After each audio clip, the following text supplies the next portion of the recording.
তো কোরআন শোনাচ্ছে ফাতারাফু,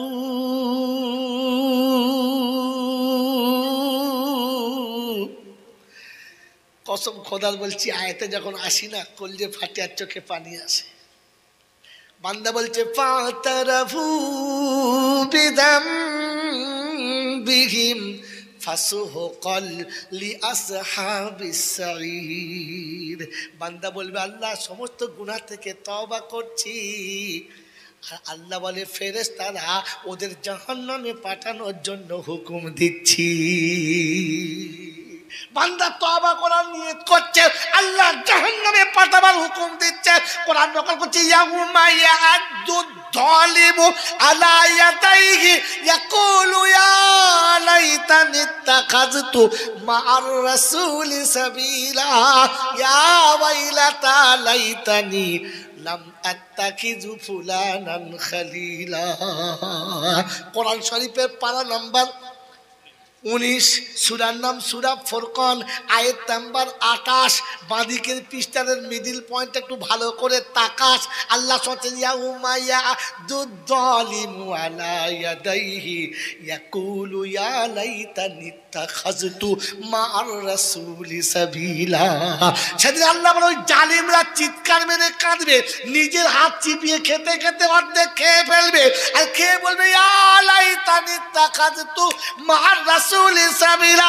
এই কপাল পড়ারে নসিব ফাটা, নবীর তরিকাটা কেন জানলাম না, আর যাদের তরিকায় নাচানাচি করেছি ও হারামখোরের বাচ্চাদের খুঁজে পাচ্ছি না।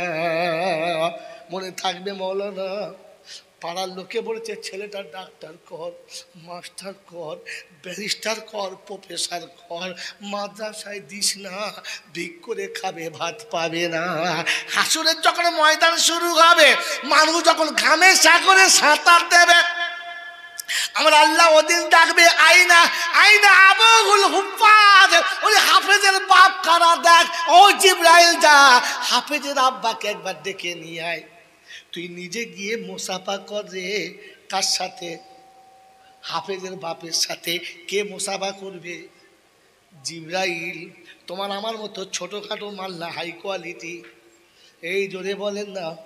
আপনাদের দেশের এমএলএ যদি মুসাফা করে, ও শালার পাছা ফুটে পাউরুটির মতো পড়ে। এমএলএ মুসাফা করে, হ্যাঁ না না। জিবরাইল যার হাতে মুসাফা করবে, জেনে রাখো জান্নাতের সার্টিফিকেট ডান হাতে সে পাবেই পাবে। বাবাজিরা, সোনারা লালেরা, আল্লাহ পাক বলবেন জিবরাইল হাফেজের আব্বাকে ডেকে আনো, প্রথমে মুসাফা করো, আর পরে ওকে বুকে জড়িয়ে ধরে আলিঙ্গন করো। হাফেজের মাকে তুলে আনো, পাশাপাশি দুজনকে বসাও, মাথায় নূরের টুপি পরিয়ে দাও। জাব্বাহু আফজালুকা জাব্বিস শামসি, সেদিন সূর্যের একটা মুখ 70টা হবে, এত মাইল উপরে নয়, মাথার উপরে হবে। আর আমার আল্লাহ পাক শোনাবে। মাইকম্যানকে বলো ঠিক করতে,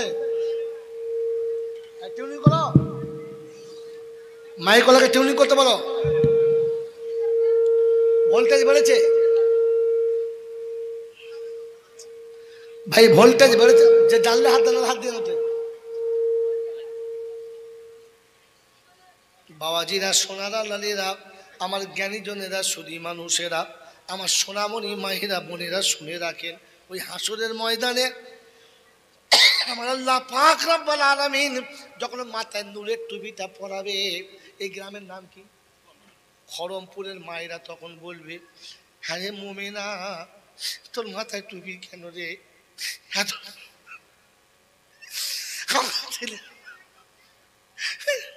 কাঁদার বেড়ে থাকবে।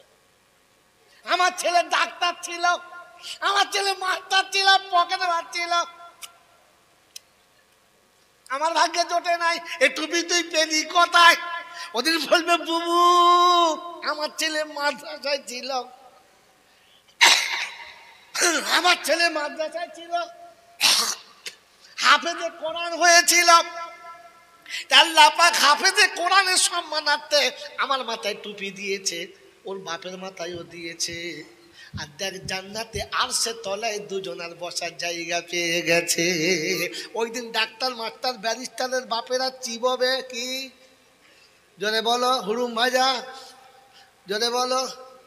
হ্যাঁ, সেদিন বলবে ইয়া লাইতানি তাকাযতু মা'আর রাসূলি সাবিলা, ইয়া ওয়াইলাতা লাইতানি লাম আত্তাখিযু ফুলানান খালিলা। ও মুসলমানের ছেলে, শুনে নাও আজকে জলসাটা। ওই দিন হাফেজ সাহেবের আব্বা মাকে তলায় বসাবে, আর হাফেজকে বলবে ইকরা ওয়াত্তাকি ওয়ারাতিল কামা তুরাতিলু ফিদ দুনিয়া ফাইন্নাহা মানজিলাতুন ইলা আখিরিল আয়া। ও হাফেজে কোরআন পড়তে শুরু করো, জান্নাতের সিঁড়িতে চড়তে শুরু করো, যেখানে তুমি দাঁড়াবে তোমার জান্নাতের মাকাম ওই জায়গাতে হবে। জোরে বলেন সুবহানাল্লাহ। ওদিন দেখবে সবাই চিন্তা করবে আল্লাহ কি সর্বনাশ হয়েছে, আমরা করি না, এই লোকের পাল্লায় পড়ে করেছি। ডাক তাদের ডেকে নিয়ে আয়, যা ডেকে নিয়ে আয়। ওয়ায়াউমা ইয়াকুলু নাদু শুরাকাই আল্লাযীনা যাআমতুম ফাদাউহুম ফালাম ইয়াস্তাজিবু লাহুম ওয়াজআলনা বাইনাহুম মাওবিকা ওয়ারাআল মুজরিমুনা নারা ফাযান্নু আন্নাহুম মাওয়াকিউহা ওয়ালাম ইয়াজিদু আনহা মাসরিফা। কোরআন শরীফের পারা নাম্বার 15, সূরার নাম সূরা কাহাফ, আয়াত নাম্বার 52, 52 নম্বর আয়াতে ডান দিকের পৃষ্ঠার নিচের লাইন থেকে দুটো লাইনের উপরে আল্লাহ পাক শুনিয়ে দিয়েছে ওয়ায়াউমা ইয়াকুলু নাদু শুরাকাই আল্লাযীনা যাআমতুম। যাদের জন্য তোমাদের ধারণা ছিল এরা বুদ্ধিমান মানুষ, এরা খুব ভালো মানুষ, এরা আমাদের সৎযুক্তি দিচ্ছে, এদের কথা শুনলে ভালো হবে, তাদের কথা শুনে নিজের আখিরাত বরবাদ করেছো যারা, ডেকে নিয়েছো তাদেরকে দেখে বাঁচায় কে তারা? ও তখন হাসরে খুঁজতে যাবে, গোটা হাসর খুঁজে জাহান্নাম দেখে ফিরে এসে বলবে আল্লাহ হয় নাই, হয় নাই। কারণ হাসরের ময়দানে ওই হুজুরা থাকবে না, ওই যুক্তিদাতারা কেউ থাকবে না, বুঝেছেন? ঠিক চাষের সময়, পাক্কা চাষের সময় যদি হালের গরু হারিয়ে যায়, চাষির অবস্থা কিরকম জোরে বলেন? সর্বনাশ। সকালে উঠে কেজিখানের মুড়ি গামছায় বেঁধে বার হয়েছে, একেবারে ভেবে চৌমা থেকে শুরু করে মালঞ্চ থেকে একদম সোজা সর বেড়ে সন্দেশখালি ঘুরে পাক মেরে নেজাট হয়ে একেবারে বসিরহাট হয়ে বাড়ি ঢুকছে বেলা 4:30-র সময়। মুখ শুকিয়ে তুবড়ে গেছে, ছেলে তাস খেলছে আর ওর বউ দূর থেকে দেখছে মালটা বাড়ি আসছে। তো ছেলে জিজ্ঞাসা করছে আব্বা গরু পেলে? বলছে না রে ভাই, গরু পাই নাই। কি বলছে? যে গরু পাই নাই। ওর বউ তখন বলছে হ্যাঁ তোমার ভাই হয়? বলছে গরু হারালে ওরকম হয় রে মা, তুই আর জান জ্বলায় না, সরে যা। চাষের সময় গরু হারালে বউকে মা বলে ফেলে, হাসরের ময়দানে তোর বুদ্ধি হারিয়ে ফেলে কাকে বাপ বলবি? ঠিক করবো কাকে দেখা। ওই দিনে নিরাপদে জান্নাতে যাওয়ার ইচ্ছা আছে? আছে? আছে? এবারে হাত তোলেন কার কার জান্নাতে যাওয়ার ইচ্ছা আছে। এখানে একটা চান্স আছে, ওই চান্সটা বলে যাচ্ছি। আপনাদের কোনো মৌলবি বলেছে কিনা জানি না। হাসরের ময়দানে কোরআনের হাফেজকে যখন বলবে চলো পড়ো আর চড়ো, ও জান্নাতের সিঁড়িতে চাপতে চাপতে অর্ধেক দূরে গিয়ে দাঁড়িয়ে পড়বে, অর্ধেক দূরে গিয়ে কি দাঁড়িয়ে পড়বে। তো আল্লাহ জিজ্ঞাসা করবে কি ব্যাপার, চলো? আল্লাহ যাব না, লজ্জা লাগছে। তো আল্লাহ লজ্জা কিসে, চলো সবাই যাচ্ছে। বলছে আল্লাহ সবাই যাচ্ছে কিন্তু আমি যেতে পারছি না, লজ্জা লাগছে। কেন? বলছে রব্বাল আলামিন আল্লাহ, আমি যে মাদ্রাসায় পড়তাম সেই মাদ্রাসার বিল্ডিং করার জন্য যারা টাকা দিয়েছিল, আমি যে মাদ্রাসায় পড়তাম সেই মাদ্রাসার বোর্ডিং চালানোর জন্য যারা টাকা দিয়েছিল, আজ তারা আমার মুখের দিকে একেবারে ইয়েতিমের মতো তাকিয়ে রয়েছে। আমাকে দেখে লজ্জা লাগছে। সেদিন তারা দিয়েছে, আমি খেয়েছি, তারা বানিয়েছে, সেই ঘরে আমি পড়েছি। আমার একটু লজ্জা লাগছে, ওদের সামনে থেকে আমি পার হতে পারছি না, ওরা আমার দিকে ছোট ছেলের মতো ফ্যাল করে তাকিয়ে আছে আল্লাহ, তাই আমার লজ্জা লাগছে, আমি আর যেতে পারছি না। শুধু আল্লাহ পাক রব্বুল আলামিন শোনাবে, চিনতে পারছো? বললে হ্যাঁ। আল্লাহ বলবে জিবরাইল পাগড়ি নিয়ে এসো। পাগড়ির দাম বুঝে না কাকে বলে, বোকা কোথাকার।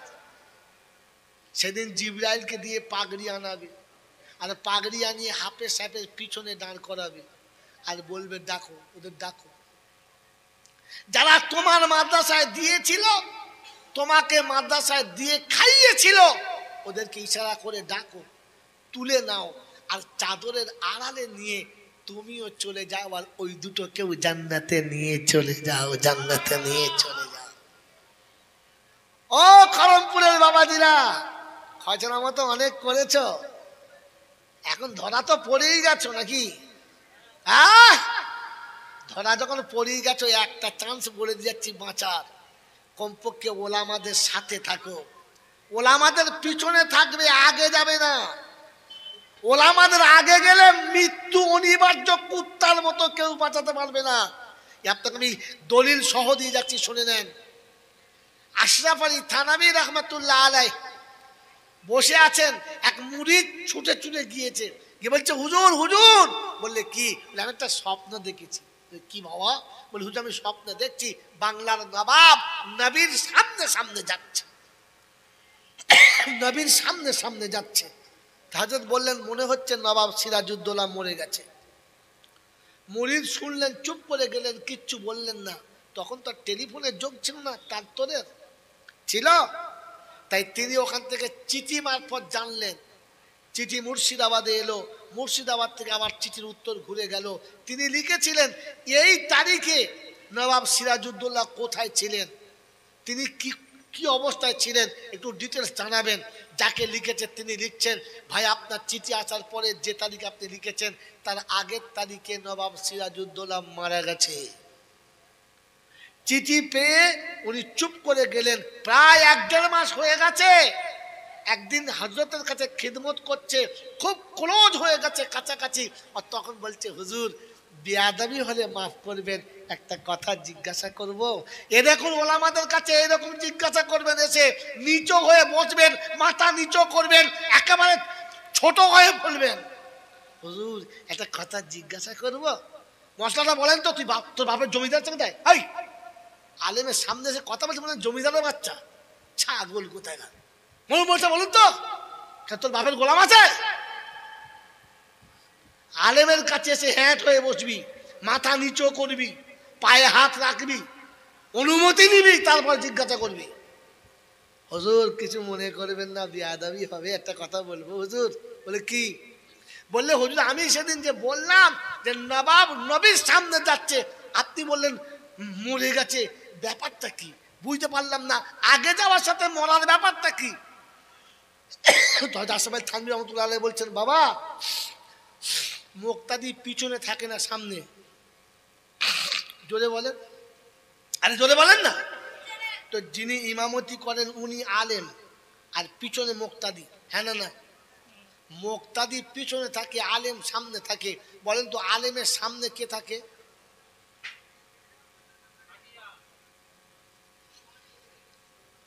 বলো বলো, কে থাকে?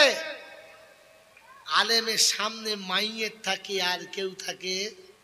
যদি বলেন তো ওলামাদের পিছনে থাকলে বেঁচে যাবি, আর ওলামাদের পিছনে আগে গেলে জুতো খেয়ে মরে যাবি।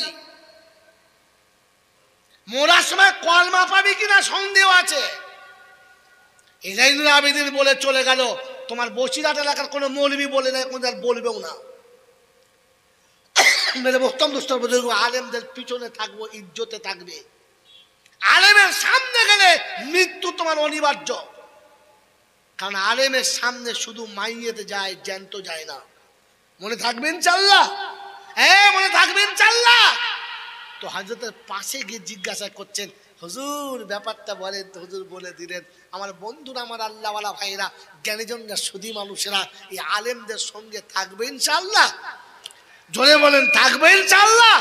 এই আলেমদের সঙ্গে যদি থাকেন আপনি ইহকালেও বেঁচে যাবেন, পরকালেও জোরে বলেন, বেঁচে যাবেন। তাই আজকে শুনিয়ে দিয়ে চলে যাচ্ছি, আল্লাহ নবী যেটা বলেছে সত্য না মিথ্যা? একদম সত্য, একদম সত্য। সত্তরে এক পীর বলি,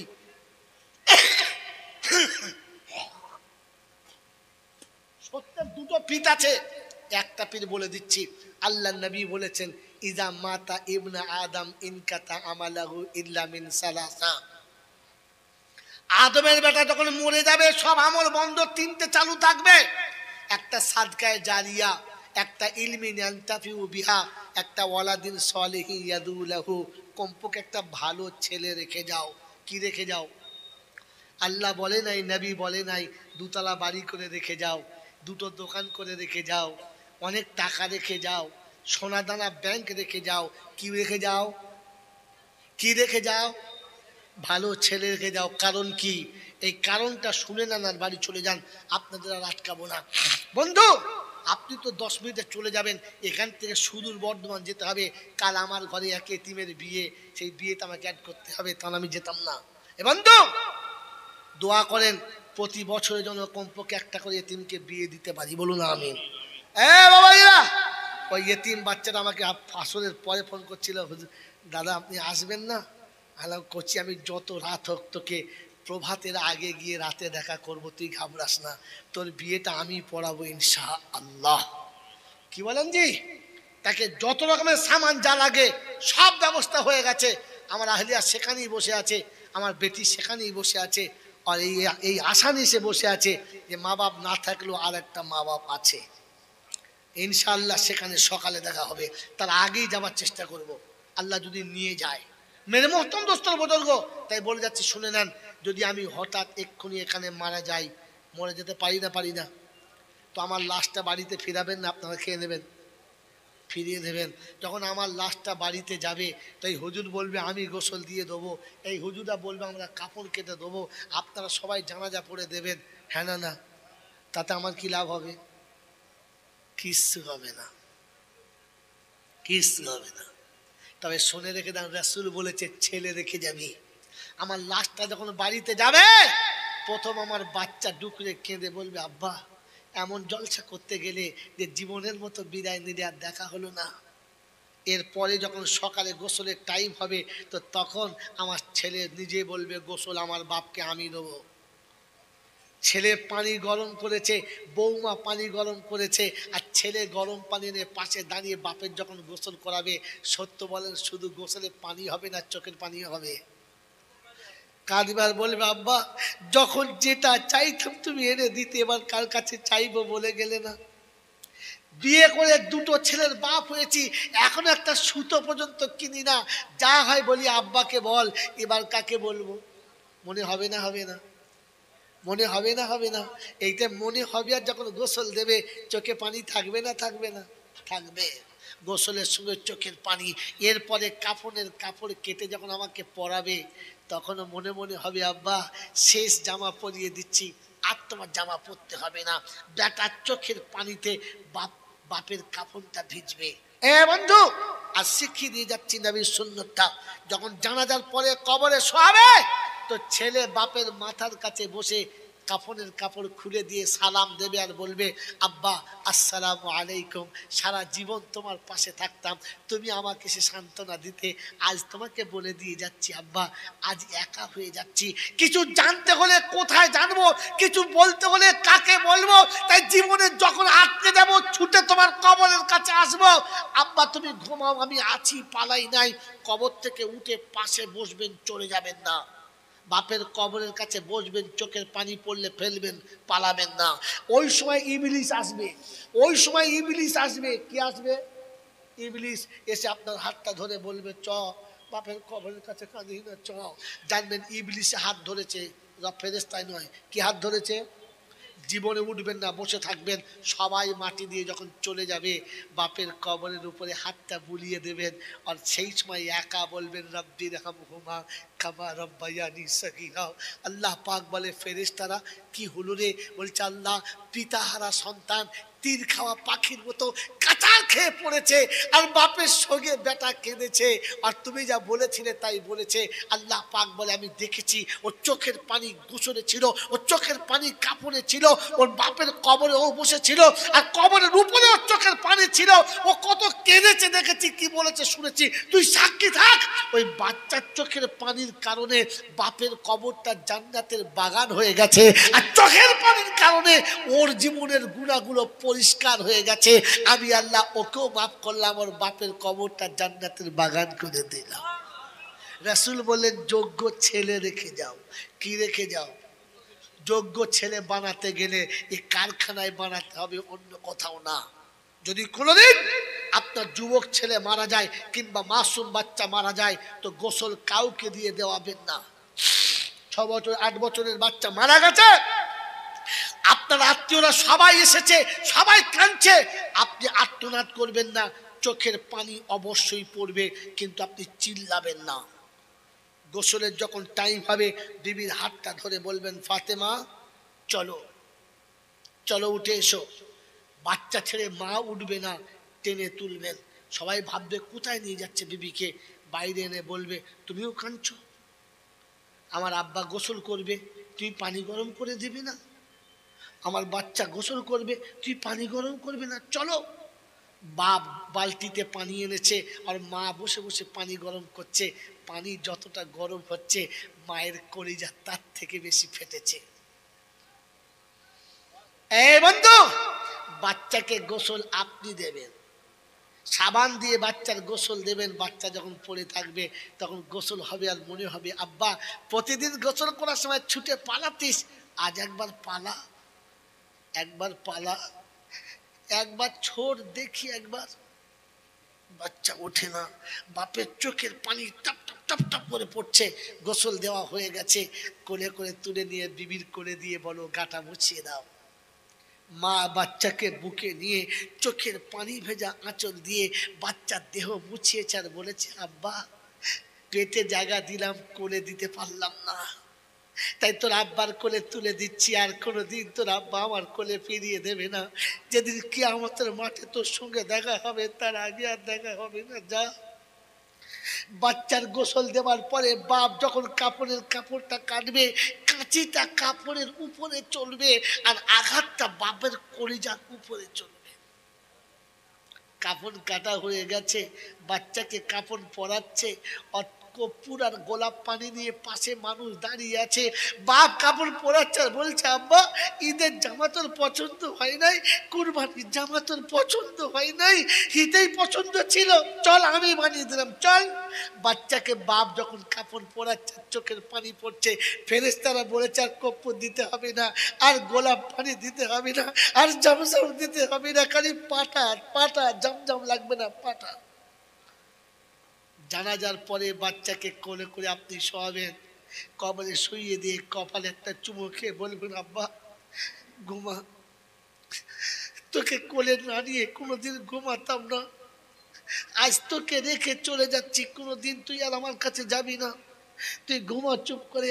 বাচ্চাকে কবরে শুইয়ে রেখে দিয়ে আস্তে করে উপরে উঠে এসে চুপ করে বসবেন। সবাই মাটি দিয়ে চলে যাবে, আপনি যাবেন না, হাত যেখানে মন যাবে চলে যাবে। গোটা কবর শাস্তি যখন খালি হয়ে যাবে, বাচ্চার কবরে হাতটা বুলিয়ে বলবেন, আব্বা ঘুমা। এরপরে যখন মনে হবে তোর কথা ছুটে আসবো, তোর আব্বা ডাকের আওয়াজ কানে আসবে, তুই তো আর কোনোদিন আসবি না, তাই তুই এখানে ঘুমো, আমি আসছি। ওই সময় বাচ্চার কবরে হাতটা বুলিয়ে দিয়ে একবার হাতটা তুলে বলবেন, আল্লাহ শুনেছি পিতামাতা দোয়া করলে তুই নাকি কখনো ফেরাস না, বাপ দোয়া করলে তুই নাকি কখনো ফেরাস না, এক অসহায় পিতা আজ নিরুপায় হয়ে তোর কাছে হাত তুলেছে, তুই দয়া করে মেহেরবানি করে বাপের দোয়াটা কবুল করে নে। এই পরওয়ারদিগার আলম, আমি জীবনে কোনোদিন যদি কোনো ভালো কাজ করে থাকি, এ মুসলমানের ছেলে, বাপের বেটার কবরের কাছে দাঁড়িয়ে বলবে, আমি জীবনে কোনোদিন যদি কোনো ভালো কাজ করে থাকি আর তোর যদি পছন্দ হয়, তার বিনিময়ে তুই আমার বাচ্চাকে তোর রহমতের ছত্র ছায়াতে জায়গা দিস। রাব্বুল জালাল বলে, ফেরেশতারে, ওর বাচ্চার জন্য ওর সবটুকু হারিয়ে ফেলেছে, নিজের জন্য কিছু রাখলো না। তো ফেরেশতা বলছে, রব্বানা, ওর বাচ্চাকে ও যে জানের থেকে বেশি ভালোবাসে, তাই ও সব দিয়ে দিয়েছে। আল্লাহ পাক বলে, শোন, ওই বাপ তার বেটাকে যত ভালোবাসে, আমি আল্লাহ আমার বান্দাকে তার থেকে 70 গুণ বেশি ভালোবাসি। তাই ওর জীবনের নেকি দিয়ে বাচ্চা বাঁচিয়ে দিয়েছে, আর আমি আমার রহমতের চাদর দিয়ে আমার বান্দাকে বাঁচিয়ে নেবো। তুই শুনে রাখ, ওই বাপের চোখের পানি গড়িয়ে যখন গেছে, তখন আমি আল্লাহ তার আগেই ক্ষমার দরজা খুলে দিয়েছি, আর আমি আল্লাহ পাক রহমতের চাদরে ওকে ঢাকা দিয়ে বাপ বেটাকে পার করে দেওয়ার ওয়াদা করেছি। দেখাবো এবারে, হাতে কলমে দেখাবো। হ্যাঁ না বলেন? এই কথা বলেন না কেন আপনারা? আমি তো বলেছিলাম কোরআন বললে বুকের ওপর যাবে, সহ্য করতে পারবেন না, তবু বলতে বলেছেন। দেখাবো কোরআন ছাড়া মানুষ মানে জানোয়ার। কথা বলেন না, তাহলে দেখে নেন। মানুষের কাছে কোরআন এসেছে হিকমতওয়ালা কোরআন। মানুষ কোরআন পেয়ে তবে মানুষ হয়েছে। তো মানুষ ভাবতে পারে, জানোয়ারে ভাবতে পারে না। একটা যুবককে বলেন তোকে বিয়ে দেবো, তো ও ভাববে, শালা আমি কি খাবার, বউ কি খাওয়াবো। হ্যাঁ না? কুত্তা ভাবে? কথা বলে। কুত্তা জানে আমি যা খাই বউ তাই খাবে। হ্যাঁ না বলে? একটা মানুষ ভাবে আমি কি খাবো, বউ কি খাওয়াবো, 2 বছর বাদে পটাম করে আবার একটা হবে, ওটা কি খাবে। ভাবে না? ভাবে না? গরু ভাবে? হ্যাঁ, গরু ভাবে না। তো মানুষকে আল্লাহ ভাবার ক্ষমতা দিয়েছে। ভাবে যে মানুষ সে।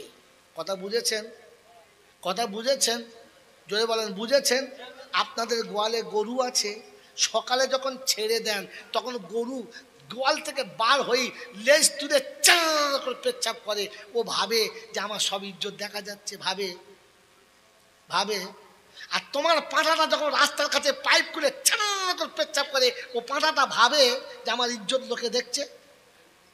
এর নাম কি? এর নাম হচ্ছে গরু। তুমি জন্ম দিয়ে গরু বিয়েছ তোমার বউ? মাল লাইনে এসে তোমার কাছে জবাই করে খেয়ে দেবে বাড়ি যাও। কি বলেন জি? ওই গরু যখন ছেড়ে মাঠে দেন, তখন ওর খিদে লেগেছে, খাবে। ও জানে কার ধান না কার গম না কার সবজি না কার কি, ও পেট জানে। হ্যাঁ না? যা সামনে পাবে চিবিয়ে খাবে। ও ভেবে খায়, ও খেয়ে ভাবে যে এটা খেলে মালিক আমার ওপরে রাজি হবে না নারাজ হবে। ভাবে? জোরে বলেন, ভাবে না? খোদার কসম বলছে, বসে আছে, সত্য কথা বলেন। সকালে ঘুম থেকে উঠে যখন কামাতে বার হই, তখন ভাবি এটা হারাম না হালাল, এটা চলবে কি চলবে না, এই টাকা আমি আমার বাচ্চাকে খাওয়াতে পারি কি পারি না, এই মাল খেলে আমার আল্লাহ আমার উপরে রাজি হবে না নারাজ হবে। কখনো ভাবি? আমার নাম কি? ওই আমার নাম কি?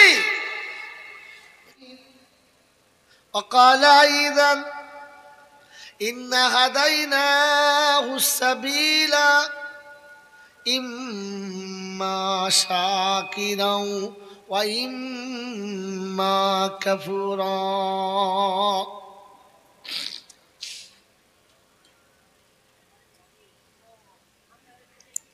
قال النبي صلى الله عليه وسلم طلب العلم فريضة على كل مسلم رواه مسلم وقال أيضا كن عالما أو متعلما أو مستمعا أو محبا لهما فلا تكن خامسا فتهلك أو كما قال عليه الصلاة والتسليم صدق الله المولانا العظيم وصدق رسوله النبي الكريم ونحن على ذلك من الشاهدين والشاكرين يا أيها الذين آمنوا صلوا عليه وسلموا تسليما اللهم صل على محمد وعلى آل محمد كما صليت على إبراهيم وعلى آل إبراهيم إنك حميد مجيد اللهم بارك على محمد وعلى آل محمد كما باركت على إبراهيم وعلى آل إبراهيم إنك حميد مجيد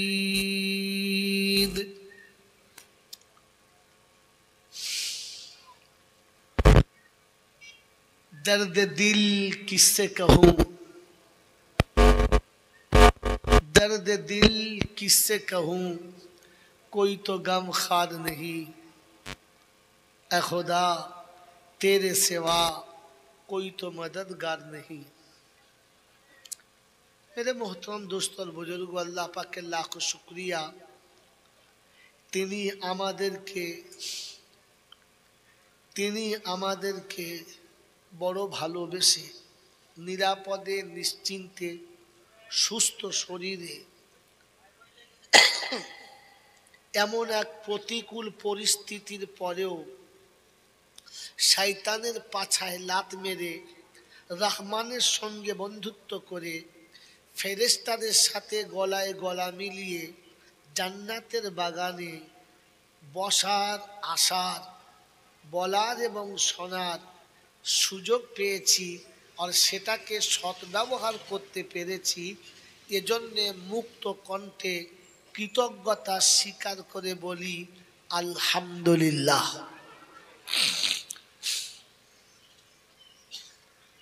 मेरे मोहतरम दोस्तों और बुजुर्गों जलसा जुलूस मिलाद वाज नसीहत बयान बक्तृता रोजाना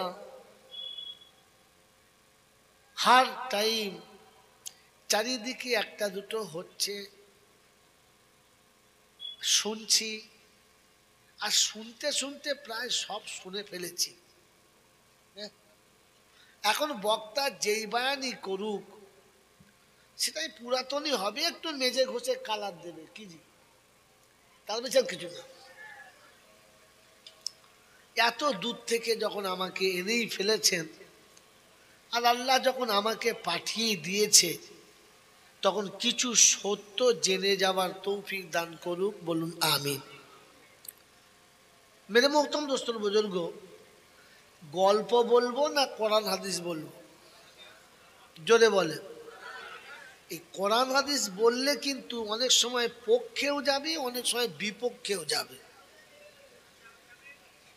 যদি আমার বিপক্ষে যায় তো বলবো, হ্যাঁ বলবো, সাহস আসতে দে আল্লাহ তো দিকে আমিন বলেন। এই বাবা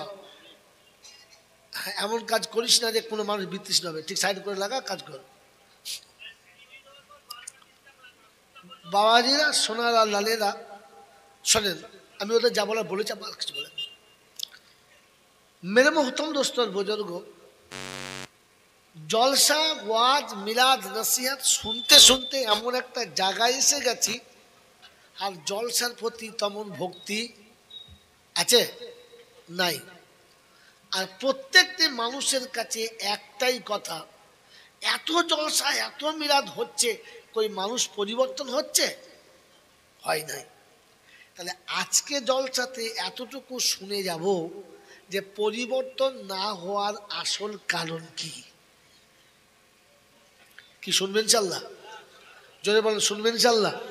এই আল্লাহ, আমি তো বলবো বলে বলে ফেলেছি, বাকি তো তোর হাত। কারণ মালকড়ি সব তোর কাছে, হলা শুধু আমার কাছে। কি জি মালকড়ি কার কাছে? তিনি শুনিয়েছেন সুবহানাকা লা ইলমা লানা, কিচ্ছু আমার কাছে নাই, ইল্লা মা আল্লামতানা, যা আছে তোর কাছে। তো সেজন্য কোনো কথা অমনোযোগ দিয়ে শুনবো না। থাক থাক থাক থাক, তুলে দাও, বাচ্চা তুলে দাও, বাচ্চা তুলে দেন। আর জলসা বাচ্চা শোনার মতো জলসা নেই।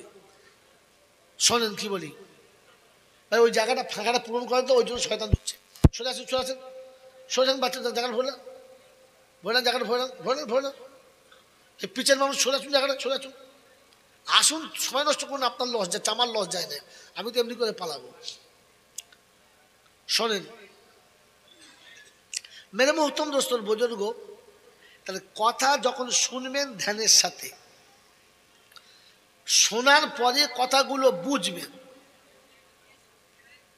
শোনেন এদিকে এদিকে তাকান, কথাগুলো শোনার পরে কথাগুলো বুঝবেন, আর যেটা ঠিক বুঝতে পারবেন ওটা জন্য আমল করবেন না। যেটা আপনি বুঝতে পারবেন ওইটা আমল করবেন করবেন না। ওইটা বোঝার পরে হাক্কানি আলেমদের জিজ্ঞাসা করবেন যে হুজুর আমি আমল করতে পারি? যদি ওলামারা পারমিশন দেয় তো করবেন, নিজে থেকে পাকামো করতে যাবেন না, তাহলে এমন পাকা পেকে যাবেন আর বাজারে বিক্রি হবে না। কথা বুঝেছেন? হ্যাঁ, বুঝলে আমল করবেন না, না বুঝলে ও ধার দিয়ে যাবেন না। একটা দিন এসেছি অনেক দূরে, আর এই এতটা রাতে সব কথা বলা সম্ভব না, তবে যতটুকু না বললে নয় ততটুকু বলে দিয়ে যাচ্ছি। তারপরে মাদ্রাসা, সেটাও মাথায় রাখতে হবে। তো মেরে মোহতম দোস্তর বুজুর্গ, প্রশংসার একমাত্র মালিক হলো, যদি বলেন এটা প্রথম বললেন না আগে বলেছেন? বলেছেন। আল্লাহ যে প্রশংসার একমাত্র মালিক, তার কারণ কি জানেন না? আল্লাহ যে প্রশংসার একমাত্র মালিক, তার কারণ কি? তার মানে ওলামারা বলেছে, বক্তারা বলেছে, আপনারা শুনে বলেছেন, হ্যাঁ না না? বুঝে বলেছেন না? কি বুঝে বলেছেন না? তো না বুঝে কথা বলে দুটো মানুষ, একটা মাতালি আর একটা পাগলে। পাগল বুঝে বলে? বলে না। মাতাল বুঝে বলে? আমি বুঝে বলি? তাহলে আমি কি? সন্ধ্যা থেকে অনেক কিছু শুনেছে, আর শুনে সুবহানাল্লাহ বলেছেন, হাতও তুলেছেন। একবার মিলিয়ে দেখেন ঠিক তুলেছেন না ভুল তুলেছেন। আপনারা সবাই হাত তুললে আমি খুশি হব না, আর সবাই পালিয়ে গেলে আমার মন ভাঙবে না, কারণ আমি ও আলাদা মাল। আমি একজন থাকলেও শোনাবো, কারণ কিয়ামতে খোদাকে গিয়ে বলবো তোর কথা ছিল আমার শোনানোর, আমি শুনিয়েছি, একজনও ছিল। সবাই সুবহানাল্লাহ বলে আমি ফুলে যাব না, আর কেউ কিচ্ছু না বললে আমি জ্বলেও যাব না। আমি জিম্মেদারি আদায় করছি, আপনার জিম্মেদারি আপনি নিয়ে নিন। তাহলে কথা বুঝে বলে ভালো মানুষে, মাতাল কিংবা পাগলে কথা বলে বোঝে না। আর এতদিন আমি যা বলেছি তা আমি বুঝি না, তাহলে আমি কোন দলে? আমাকে মাতাল বললেও মানবো না, আর পাগল বললে শুনবো না। কি শুনবেন? কোন দলে পড়ছেন বলতে পারছেন না, এখান থেকে ঠিক করে। মেরে মোহতম দোস্তর বুজুর্গ, আল্লাহওয়ালা ভাইরা, প্রশংসার একমাত্র মালিক আল্লাহ, এটা বক্তাও বলেছে, আমিও বলেছি, আপনারা সবাই বলেছেন, কিন্তু কারণটা জানি না। এটা পৃথিবীর কোনো মাস্টার বলতে পাবে না, কোনো ডাক্তার বলতে পাবে না, কোনো ব্যারিস্টার বলতে পাবে না, পৃথিবীর কোনো ডিগ্রি আপনাকে এই জায়গাতে পৌঁছাতে পারবে না। এই জায়গাতে পৌঁছাতে গেলে আলেম চাই। কি চাই? জোরে বলে। আলেম চাই, যার কাছে ইলম আছে সেই বলতে পারে। যার কাছে কি আছে? ইলম। বল হুজুর ডাক্তারের কাছে ইলম না? না। মাস্টারের কাছে ইলম না? না না, ভুল করছেন। Master, doctor, barrister, professor, engineer এদের কাছে ইলম নাই, হুনার আছে, হুনার, টেকনিক্যাল আছে। এটা বাস্তবে নেন আর কোরআন নেন, আমি আপনাকে হাতে কলমে দেখাচ্ছি, তবেই মাদ্রাসা। মাস্টার বুড়ো হলে মাস্টারই চলে, চলে না। ডাক্তার বুড়ো হলে ডাক্তারই চলে, চলে না। ব্যারিস্টার বুড়ো হলে কোর্টে তোলে, তোলে না। ইঞ্জিনিয়ার বুড়ো হলে তার কথা চলে, চলে না। মৌলবি যত বুড়ো হয় তত চলে, যত বুড়ো হয় তত চলে, কারণ এটা ইলম, যত ঘষে তত কালার বাড়ে। ওটা ইলম না, পচে গেছে মালা চলবে না।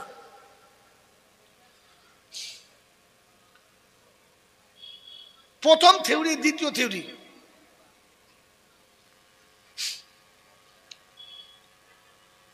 ইলম মানুষ শেখে সে কমপক্ষে নিজেকে চেনার জন্য, আর যে তাকে বানিয়েছে তাকে চেনার জন্য।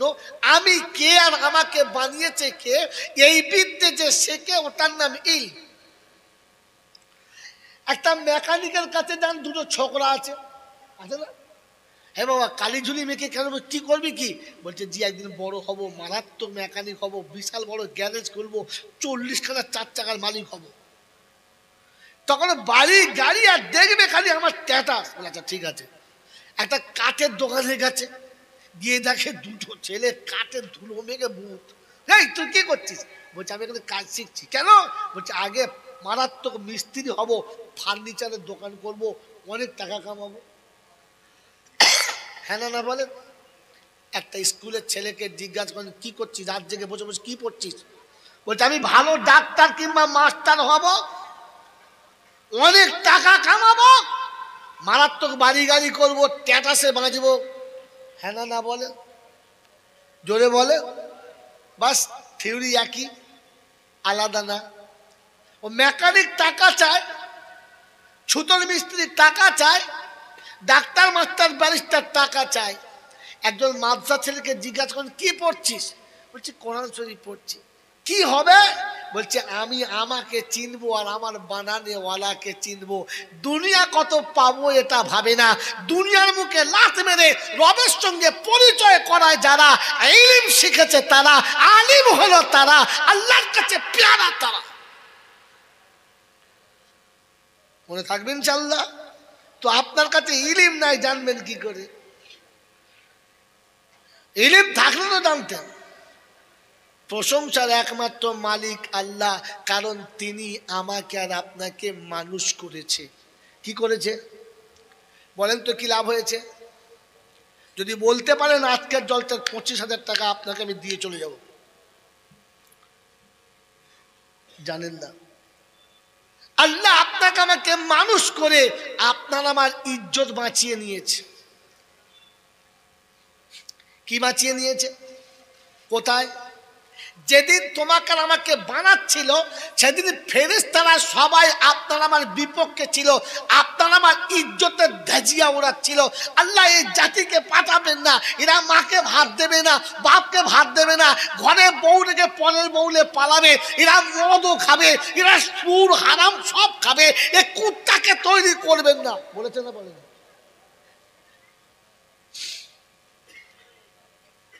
আল্লাহ পাক আপনার আমার ইজ্জত বাঁচিয়ে নিয়েছেন, ঢেকে নিয়েছেন, বলেছে না না, ইন্নী আলামু মা লা তা'লামুন।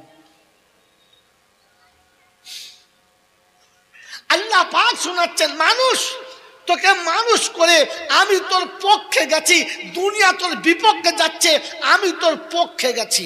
বলেন আল্লাহ যাদের পক্ষে আসে, কি হলো কি হলো কি হলো? কাটেন না, আপনি সামনে আসুন, সামনে আসুন, যে দেখতে পাচ্ছেন সামনে আসতে বলুন, কথা কাটবেন না, তাহলে মজা নষ্ট হয়ে যাবে। না না ধরে ফেল দিতে হবে না, আরে আমাকে এমনি গরম হতে হবে, তবে হবে। হ্যাঁ বাবা, আমার ফ্যান লাগবে না, কথা শোনেন, ঠান্ডা মাথায় কথা শোনেন। কি শোনাচ্ছিলাম? গ্যাস ভুলে গেছে, ইয়ার বলতে পারবে? বাড়ি গিয়ে বলতে পারবেন তো? আজকের আপনাকে আমি টিকিট দিচ্ছি, টিকিটগুলো কাল সকাল আপনারা সেল করবেন।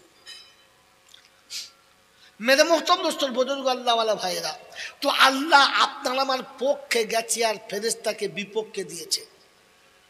আপনি আমি মানুষ, আল্লাহ আমার পক্ষে গেছে, আল্লাহ আমার ইজ্জত বাঁচিয়েছে। আল্লাহ পাক শোনাচ্ছে, পৃথিবীতে যত মখলুক পাঠিয়েছি উলঙ্গ করে আর তুলেছি উলঙ্গ করে, তোর ইজ্জত ঢাকার ব্যবস্থা করে দিয়েছি। হ্যাঁ না না? মানুষ না হলে আপনার আমার মা বোনের ইজ্জত খোলা থাকতো আর দেশ দুনিয়ার লোক দেখতো, খুশি হতেন? আল্লাহ ইজ্জত ঢেকে দিয়েছে ইহকালে আর ইজ্জত ঢেকে নিয়েছে পরকালে। যিনি আপনার আমার ইজ্জত ঢেকে নিয়েছে, যিনি আপনার আমার পক্ষে গেছেন, আপনার আমার উচিত কি, মানবতা কি বলে তার বিপক্ষে যাওয়া? মানবতা কি বলে তার বিপক্ষে যাওয়া? হ্যাঁ না না? জোরে বলেন হ্যাঁ না না? বন্ধু বলেন আল্লাহর পক্ষে আছি না বিপক্ষে? জোরে বলেন আল্লাহর পক্ষে আছি না বিপক্ষে? ফজরের আজান হলে নামাজ পড়ে না যারা, আল্লাহর পক্ষে তারা। বিয়ের সময় পণের টাকা নিয়েছে যারা, আল্লাহর পক্ষে তারা। কাঁচা বয়সে দাড়ি চেঁচে তোমরা গানে ছোকরা হয়েছে যারা, আল্লাহর পক্ষে তারা। জিজ্ঞেস করো, কথা বলে কি মুশকিল যন্ত্রণা, বলেন না? নিজের মা বোনকে উলঙ্গ করে রাস্তায় ঘুরিয়েছে যারা, আল্লাহর পক্ষে তারা। এই জুয়া খেলে, আপনারা খেলেন না কিন্তু জুয়া খেলে যারা, আল্লাহর পক্ষে তারা। মাঝে মাঝে লটারির টিকিট কাটে যারা, একদম আল্লাহর পক্ষে। হ্যাঁ, কাটার সময় বিসমিল্লাহ বলে কেটেছে, কি বলে?